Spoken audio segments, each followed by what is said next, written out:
കർണാടകയിലെ ഷിരൂരിൽ മണ്ണിടിച്ചിലിൽ കാണാതായ അർജുനായുള്ള രക്ഷാപ്രവർത്തനം തുടരുകയാണ്. ബെൽഗാവിയിൽ നിന്നുള്ള സൈന്യം ഉച്ചയ്ക്ക് 2 മണിയോടെ സ്ഥലത്തെത്തും. റഡാർ സിഗ്നൽ ലഭിച്ച സ്ഥലത്ത് ലോറി കണ്ടെത്താനായില്ല. പുഴയിലും കൂടുതൽ തിരച്ചിൽ നടത്തുകയാണ്. രാവിലെ പെയ്ത മഴ രക്ഷാപ്രവർത്തനം മന്ദഗതിയിലാക്കിയെങ്കിലും പ്രതീക്ഷ കൈവിട്ടിട്ടില്ല. കൂടുതൽ നാവികസേനാ ഉദ്യോഗസ്ഥരെയും സ്ഥലത്ത് വിന്യസിച്ചിട്ടുണ്ട്. കേരളത്തിൽ നിന്നുള്ള രഞ്ജിത്ത് ഇസ്രായേൽ അടക്കം രക്ഷാപ്രവർത്തനത്തിൽ സജീവമായുണ്ട്. കേരളത്തിൽ നിന്നുള്ള സംഘത്തിന്റെ നിർദ്ദേശപ്രകാരമാണ് ഇപ്പോൾ തിരച്ചിൽ തുടരുന്നതെന്ന് സ്ഥലം MLA സതീഷ് സെയിൽ പറഞ്ഞിരുന്നു. ഇന്നത്തെ തിരച്ചിൽ ശുഭസൂചകമാണെന്നും സതീഷ് സെയിൽ കൂട്ടിച്ചേർത്തു. Direction only we are doing. Okay. Whatever he has told, that we will accept, and we will finish till that wall where it is connected directly. We are getting single wood piece, no? That is more than enough. സൈന്യം കൂടി എത്തുന്നതിനാൽ ശുഭാപ്തി വിശ്വാസത്തിലാണ് മുന്നോട്ട് നീങ്ങുന്നതെന്ന് സഹോദരി ഭർത്താവ് ജിതിൻ പറഞ്ഞു. വൈകിട്ടാണ് സൈന്യം എത്തുന്നതെന്ന നിരാശയുണ്ട്. ഇത്രയും ദിവസവും അധികൃതർ ഉണർന്നു പ്രവർത്തിച്ചില്ലെന്നും ജിതിൻ കൂട്ടിച്ചേർത്തു. തീർച്ചയായിട്ടും ശുഭാപ്തി വിശ്വാസത്തോടെയാണ് ഞങ്ങൾ നിൽക്കുന്നത്. സൈന്യം വന്നാൽ എന്തായാലും വിത്തിൻ 2 or 3 hours അവനെ റിക്കവർ ചെയ്തെടുക്കാൻ പറ്റുന്നതാണ് ഇപ്പോഴും നമ്മൾ കരുതുന്നത്, പ്രതീക്ഷിക്കുന്നത്. കുറച്ച് വൈകിട്ടാണ് ഈ സംഭവം ഉണ്ടായത്. അതിലൊരു ഒരു നിരാശ ഇപ്പോഴും മനസ്സിൽ തന്നെ ഉണ്ട്. കാരണം 1 മിനിറ്റ് മുന്നേ അർജുനെ എടുക്കണം എന്നുള്ളതായിരുന്നു ഞങ്ങളുടെ ആഗ്രഹം. പക്ഷെ നടന്നിട്ടില്ല. നോക്കാം ഇന്ന് എന്താ നടക്കുക എന്നുള്ളത്. ഇന്നലെ ഒരു ഏരിയ ഒക്കെ മാർക്ക് ചെയ്ത് വെച്ചിട്ടുണ്ട്. അത് അവിടെ എന്തൊക്കെയാണ് പുരോഗമനം എന്ന് നോക്കാം.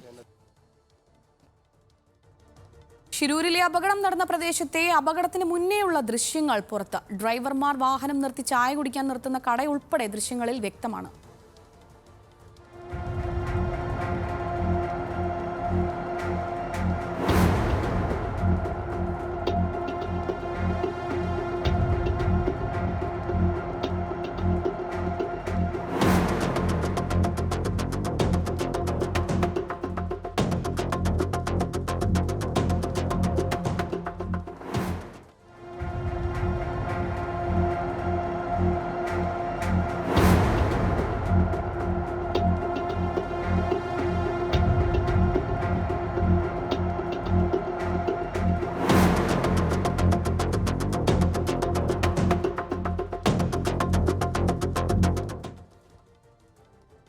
സരീഷ് ചേരുന്നുണ്ട് കൂടുതൽ വിവരങ്ങളുമായി. സരീഷ്, ഈ റഡാറിൽ നിന്നുള്ള സിഗ്നൽ ആ ലോറിയുടേതല്ല എന്നുള്ള ഒരു വാർത്ത പുറത്തു വന്നിരുന്നതാണ്. അത് ഒട്ടും ശുഭകരമല്ലാത്ത വാർത്തയാണ്.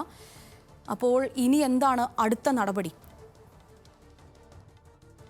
ഇപ്പോഴും മണ്ണ് നീക്കം ചെയ്തുകൊണ്ടുള്ള രക്ഷാപ്രവർത്തനം തന്നെയാണ് പുരോഗമിക്കുന്നത്. ഇന്നലെ കണ്ടെത്തിയ റഡാർ സിഗ്നലുള്ള സ്ഥലത്ത് മണ്ണെടുപ്പ് പൂർത്തിയായി കഴിഞ്ഞു. പക്ഷേ അവിടെ നിന്നും ശുഭകരമായ ഒന്നും ഉണ്ടായിട്ടില്ല. പക്ഷേ ഇപ്പോൾ മറ്റൊരു സ്ഥലത്ത് കൂടി, അതായത് റഡാർ പരിശോധനയോടൊപ്പം തന്നെ GPS-ന്റെയും ട്രാക്കർ ഉപയോഗിച്ച് മറ്റൊരു സ്ഥലത്ത് കൂടി പരിശോധന ഇപ്പോൾ നടത്തി വരികയാണ്. പക്ഷേ അവിടെ ഇന്നലെ ഉണ്ടായിരുന്ന അത്ര പോലുമുള്ള സൂചനകൾ ഇപ്പോൾ ലഭിച്ചിട്ടില്ല റഡാറിൽ നിന്നും.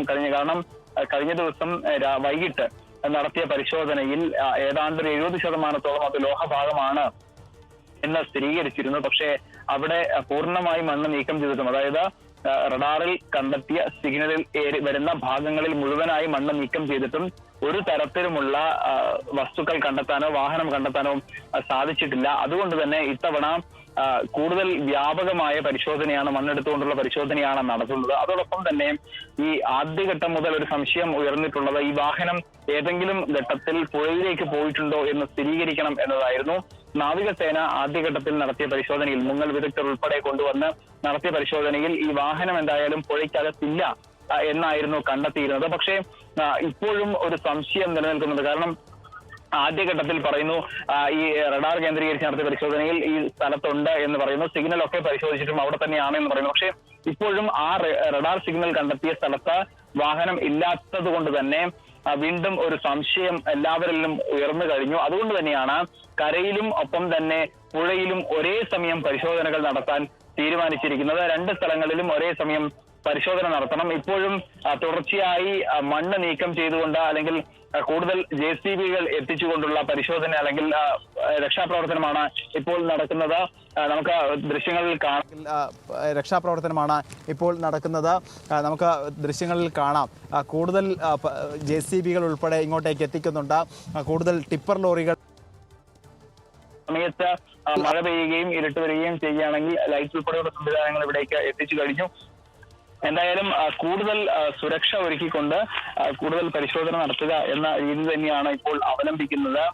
നമ്മളിപ്പോൾ നിൽക്കുന്നത് അപകടം നടന്ന സ്ഥലത്തു നിന്നും ഏതാണ്ട് 1 കിലോമീറ്റർ ദൂരെയാണ്. പക്ഷേ കഴിഞ്ഞ മണിക്കൂറുകളിലെല്ലാം തന്നെ വ്യക്തമായ കിലോമീറ്റർ ദൂരെയാണ്. പക്ഷേ കഴിഞ്ഞ മണിക്കൂറുകളിലെല്ലാം തന്നെ വ്യക്തമായ വിവരങ്ങൾ ഈ കഴിഞ്ഞ മണിക്കൂറിൽ നടത്തിയത് രഞ്ജിത്ത് നേരത്തെ മാർക്ക് ചെയ്തിരുന്ന സ്ഥലത്താണ്. ആ സ്ഥലത്ത് പക്ഷെ ഒന്നും കണ്ടെത്താനായിട്ടില്ല. ആ സാഹചര്യത്തിൽ വീണ്ടും കൂടുതൽ സ്ഥലങ്ങളിലേക്ക് പരിശോധന നടത്തണമെന്നാണ്. അതുകൊണ്ട് തന്നെയാണ് നാവികസേനയുടെ കൂടുതൽ ഉദ്യോഗസ്ഥരെ ഇവിടേക്ക് വിളിച്ചു വരുത്തിയിട്ടുള്ളതും. പക്ഷേ ഏത് രീതിയിലുള്ള പരിശോധനയാണ് രണ്ടാം ഘട്ടത്തിൽ നടക്കുന്നത് എന്നാണ് നമ്മൾ നേരത്തെ തന്നെ ദൃശ്യങ്ങളിൽ കണ്ടതാണ്. മറ്റൊരു സ്ഥലത്തു കൂടി അവർ മാപ്പ് ചെയ്യുന്നതും അവിടെ ഒരു സോൺ നിർമ്മിക്കുന്നതും നമ്മൾ കണ്ടതാണ്. ഒരുപക്ഷെ അവിടെ ആയിരിക്കാം ഇപ്പോൾ പ്രവർത്തനം നടക്കുന്നത്. നേരത്തെ മഞ്ചേശ്വരം MLA ആയ AK അഷ്റഫും ഒപ്പം തന്നെ കാർവാർ MLAയും ഉൾപ്പെടെയുള്ള സുധീഷ് സെയിലും ഉൾപ്പെടെയുള്ളവർ ഇങ്ങോട്ടേക്ക് വന്നിരുന്നു. ഇത് രണ്ടുപേരും പറഞ്ഞത് രക്ഷാപ്രവർത്തനം കൃത്യമായി നടക്കുന്നുണ്ട്.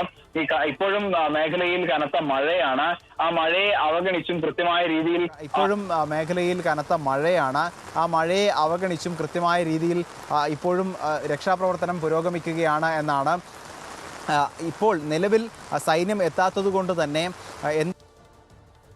മുന്നോട്ട് കൊണ്ടുപോകുന്നത്. ഇനി ഇത്തരത്തിൽ മാറ്റണം എന്ന് ഏതെങ്കിലും തരത്തിൽ മാറ്റണം, അതായത് നിലവിലെ ട്രാക്കിൽ പോയാൽ അല്ലെങ്കിൽ നിലവിലെ രീതിയിൽ പോയാൽ ഈ വാഹനം പുറത്തെടുക്കാനാവില്ല എന്നാണ് സൈന്യത്തിന്റെ നിർദ്ദേശമെങ്കിൽ സൈന്യം എന്താണോ മുന്നോട്ട് വയ്ക്കുന്ന ആശയം അതിനനുസരിച്ചായിരിക്കും പ്രവർത്തനങ്ങൾ നടത്തുക. പക്ഷേ ഇപ്പോഴും മനസ്സിലാക്കുന്നത് മേജർ അഭിഷേകിന്റെ നേതൃത്വത്തിലുള്ള സംഘമാണ് ഇങ്ങോട്ടേക്ക് വരുന്നത്.